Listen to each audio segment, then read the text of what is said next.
হা হা হা তো সবচেয়ে লম্বা করে ভিডিও করেছি আল্লাহ হা হা হা কি করেছিস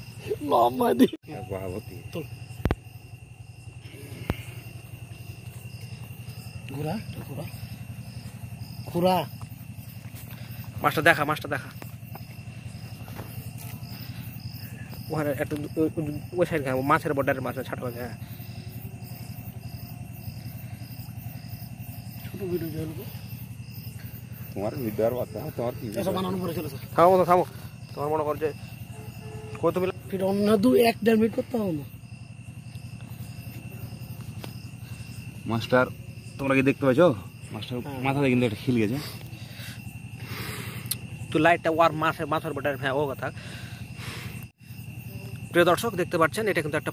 পচকাতে মাছটা কীভাবে লেগেছে দেখতে পাচ্ছেন এটা কিন্তু একটা হচ্ছে কি যে একটা দেখতে পাচ্ছেন পজিশনটাকে এভাবে করে যখন পানিতে ছিল এভাবে কিন্তু মেরেছে সে কিন্তু এই খাঁজগুলোতে আটকে গেছে এভাবে করে কিন্তু আপনারা অতি সহজেই কিন্তু ওপর থেকে কিন্তু আপনারা মাছ মারতে পারবেন আপনাদের কিন্তু পানিতে নামতে হবে না পাও ভিজবে না কাদাও ভিজবে না সবচেয়ে বড় কথা যে এটা যদি আপনারা দেখতে পাচ্ছেন এটা হচ্ছে একটা এসএস পাইপ এটা সম্পূর্ণ প্রায় এটার লম্বা হচ্ছে